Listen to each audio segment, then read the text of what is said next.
বন্ধুরা, LS voice থেকে আমি লাজু সরকার। আপনারা দেখছেন এলএস ভয়েস ইউটিউব চ্যানেল। আমার চ্যানেলের ভিডিও যদি আপনাদের প্রয়োজনীয় মনে হয় তাহলে অবশ্যই চ্যানেলটিকে সাবস্ক্রাইব করে পাশে থাকা বেল আইকনটি প্রেস করুন নতুন নতুন ভিডিওর আপডেট পেতে। আজকে যে বিষয়ে ভিডিও তা হচ্ছে যে আধার কার্ডের সাথে মোবাইল নাম্বার লিংক রয়েছে কি না বা কোন নাম্বারটি লিংক রয়েছে এটি কিভাবে জানবেন। তো এর জন্য প্রথমে আমাদেরকে গুগল ক্রোম ওপেন করে নিতে হবে। গুগল ক্রোম ওপেন করার পরে এখানে লিখতে হবে myAadhar.uidai.gov/in। myAadhar.uidai.gov/in লিখে সার্চ দিয়ে নিতে হবে। সার্চ দেওয়ার পরেই প্রথমেই যে সাইটটি রয়েছে myAadhar.uidai, এখানে আপনাদেরকে ক্লিক করতে হবে।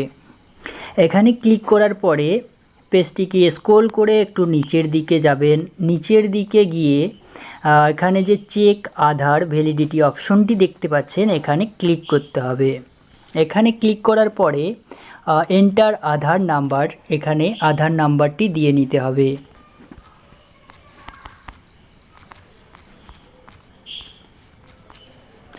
আধার নাম্বার দেওয়ার পরে নিচে যে এন্টার ক্যাপচা লেখা আছে, এখানে সুন্দর করে ক্যাপচাটি তুলে দিবেন। ক্যাপচাটি দেওয়ার পরে প্রসিড যে অপশনটি দেখতে পাচ্ছেন, সেই প্রসিডে ক্লিক করবেন।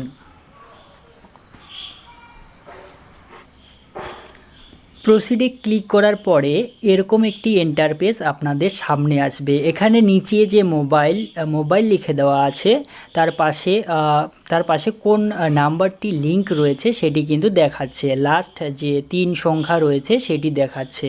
তো আপনার আধার কার্ডের সাথে যদি মোবাইল নাম্বার লিংক থাকে তাহলে এখানে অবশ্যই এভাবে নাম্বারটি দেখাবে। যদি না থাকে তাহলে কিন্তু দেখাবে না। তাহলে এভাবেই আপনারা চেক করে বুঝতে পারবেন যে মোবাইল নাম্বার লিংক আছে কি না আধার কার্ডের সাথে, আর যদিও বা আছে কোন নাম্বারটি আছে সেটি কিন্তু দেখতে পারবেন।